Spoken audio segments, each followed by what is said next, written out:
Hey, yo, I want y'all to say it with me. You ready? 3, 2, 1. Oh, my God. Man, we are just losing everybody, bro. This is coming from Ian Rappaport a few minutes ago. We knew that Josh Paschal was injured yesterday, but it says Lions defensive lineman Josh Paschal's knee injury is considered minor, which is great. Sources said after the MRI, he may miss, quote, sometime, but rehab has already begun and he should be back shortly. Now, what exactly does that mean? What does shortly mean? Does shortly mean that it is going to be a couple of weeks? Is it just 1 week? Is it more than that? Not enough to go to IR? I don't think at this point anybody's going to go to IR really, unless the Lions are going to be getting away with or doing away with other people, but sometime. So the Detroit Lions would usually have a 10-day break, but now their 10-day break is a little later. They play a week from yesterday, so they play in 6 days, Thursday night against the Green Bay Packers. Then they have 10 days off after that, and then they play against the Buffalo Bills on the 15th of December. So Josh Paschal, will he be back for the Buffalo Bills game? I'm going to say no. I'm going to say no. He's not. One thing about the Lions, they do not play around when it comes to injured players. They will let you take their time. Plus, we're going to need Josh Paschal for the playoffs push, because our defensive line is taking hits. We are going to have to go deep into the well of depth when it comes to the Detroit Lions and making that playoff push. Now, you know that the Detroit Lions right now are 32nd on the waiver or in the waiver wire, which means that if anybody is, the only way you can have somebody now is every player that is cut from an NFL team has to go through waivers. We just saw it happen with James Houston. Speaking of James Houston, how do you feel now that the Detroit Lions have their defensive line is so depleted, waiving James Houston? Do you regret them doing that, or do you still stand behind it? For me, I still stand behind it. I think something was wrong. If you look at it like this, the Detroit Lions, they knew what they were dealing with before, as far as injuries are concerned, before they released James Houston. So if James Houston has been released, then that is something that the Lions felt had to be done. Now, I saw some people in the comment section saying that James Houston asked to be released, and the Lions obliged by that. Now, one thing, I have not seen that anywhere, so I can't confirm that that is the case. But if you're the Detroit Lions, why are you going to release a player that you know could help you go all the way, unless it's that bad? So I want you to think about that. If we release James Houston, knowing how depleted our defensive line was and could be, and we still released him, that's a big deal. That tells you that there was something else going on, and maybe he did ask for his release, maybe he did not. I don't know. But for me, it's still the same. James Houston, obviously, was no longer a fit on this team. He went to the Cleveland Browns. The only thing that could have been worse is if he goes to the team, the Kansas City Chiefs or something, like most of the people who leave the Detroit Lions go, when they're leave, Chase Cota and things like that. So this is good news and bad news for the Detroit Lions, because we have lost a guy that was quite effective for our already depleted team. Now let's take a look at Josh Paschal and see what he was able to do this year for the Detroit Lions. Had 14 solo tackles, 2 sacks in the games that he was able to play. And he was able to play so far 10 games this season out of the 12 that we've played. So he's missed 2 thus far. As you can see, man, Josh has not had a full season in his career. He actually missed the 2 games. It wasn't because of an injury on the football field. He had a mass in his shoulder, and they wanted to make sure it was not cancerous. It wasn't, but he had to recover from that process. So that's what those 2 games are. Cannot hold that against him. And he's been battling with cancer since he was drafted and before that. So Josh Paschal, it's been tough for him, but he's been finding a way to come back. And you can see how emotional he was getting when he talked about that, him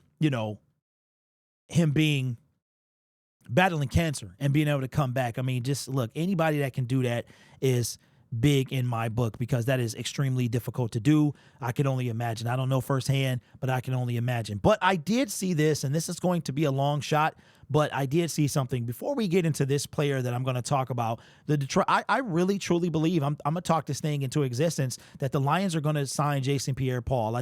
Because it's going to be so difficult for us to get anyone off the waiver wire. It's going to be difficult. We're going to have to go practice squad poaching. If somebody is waived, it's going to be extremely difficult for us to get them. So outside of a PSP, practice squad poach. We're going to have to sign somebody off the couch. That's as we make this playoff run. And I have zero complaints with an Xavier Howard, a Bruce Irvin, a Jason Pierre-Paul. You could literally bring in any, and I'm going to say that for the next 5 weeks. It doesn't matter who you bring in here. I do not care. Body is a body, and other people are going to go down, and we don't know who's all coming back from IR yet. We're going to need all the help we can get, so I have zero complaints. But there was a person, shout out to the person who DM'd me. I appreciate you, man. Let me know that the Minnesota Vikings, the off chance that this guy can clear waivers or makes it to the Detroit Lions. Now, the reason that we would probably let him clear is so we could put him on the practice squad. But the reason there's a chance, man, that this guy could clear and maybe he can help out the Detroit Lions. His name is Gabriel Murphy. He was undrafted out of UCLA, and the Minnesota Vikings picked him up in part of that undrafted rookie free agency, I assume. I didn't go check and see and make sure, but he's been waived. He was on injured reserve or something like that, something going on there. But when I saw it, promising edge, and then I went to go look at some things from his draft prospect profile, I thought he would be interesting to talk about just in case. But this is coming from NFLprospects.com, says what Murphy lacks in size and length, he makes up for with skill and production. He's short-armed, which will worry teams on the pro level, but his hands are so sudden and polished that it tends to erase concerns. Well, that's good. He works his hands and feet in perfect harmony to elude blockers like a shifty runner eluding tacklers. Murphy could struggle to survive against run blockers who square him up. He typically finds a way to slither out of sustained attempts on the collegiate level. He failed to dominate one-on-one opportunities at East-West Shrine Bowl practices, but his ability to maneuver into the backfield as a run defender and pass rusher has merit and should give him a shot to become a solid 3-4 edge rusher. As far as his strengths are concerned, these are what they are.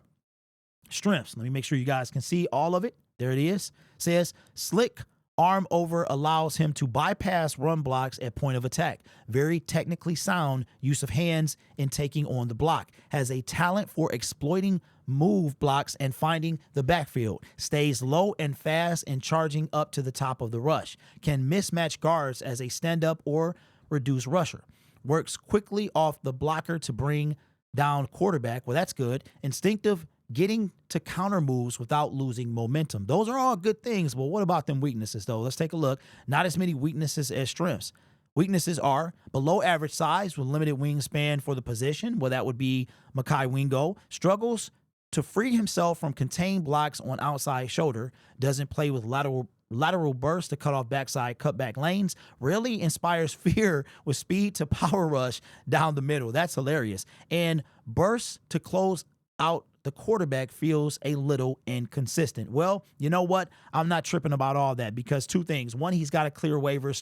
Three things. Clear waivers, need bodies, and three, Tyrell Williams, our defensive line coach. This guy has been coaching his tail off this year, and we're continuing to lose players. As a matter of fact, speaking of coaches, the way that we're going, I think Dan Campbell, the injuries that we're amassing, Dan Campbell has to be a coaching of the year candidate. They seem to give it to a guy who is battling adversity. What better than our team, right? So I think not that that's a good thing, like that we're losing players, but I mean, if there's one silver lining, well, two, we're winning games still. We're making it work. And Dan Campbell, the more we lose, the more probable it is that he wins Coach of the Year. Remember, they gave it to Kevin Stefanski last year for playing with 5 quarterbacks or some garbage like that. So, you know what I'm saying? He could give it.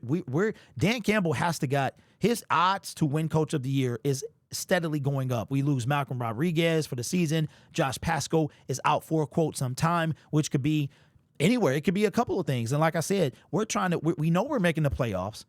Right now, we're battling for that first seed, but no matter what happens, we're going to the playoffs, and we're going to need all the help we can get for that push. So I'm like this. Like I said earlier, it's going to be tough to get waivers. Right now, we're number 1, which means, we're number 32 in the waiver wire.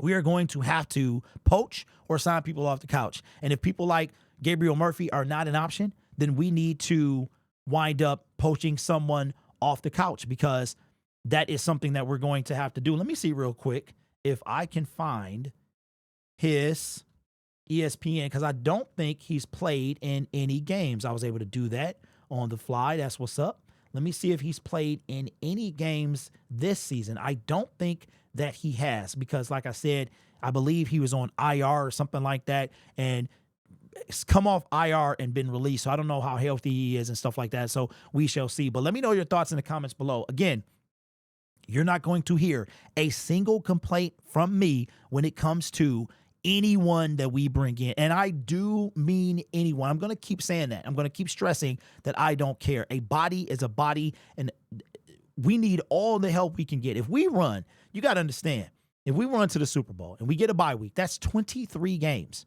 including the preseason, that will be played by the Detroit Lions players. 23 games. That's a lot.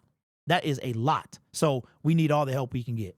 Dan Campbell's right about one thing. He said those 69 players, those additional 16, it's going to take all 69 to win this team, for this team to work. And he was right. So let me know your thoughts in the comments below. Wanted to let everyone know as well, the Black Friday sale with Green Gridiron is coming to an end. The last day is either today or tomorrow, which will be the last day. I think it's tomorrow. It's the last day of the month of November, where you can get up to 50% off your purchase. So anywhere from $50 to $1,300. There is some Lion stuff on sale. So you can, if you have the opportunity, go ahead and sign up to get something, right? Because the sale is going to be hard to come by again. In addition to that, you can also use the promo code DETSYN to save you some additional monies. And if you spend over $50, you get this little mini helmet gift, I believe, of your choosing. They have these mini helmets, man, that you can, not the mini ones like the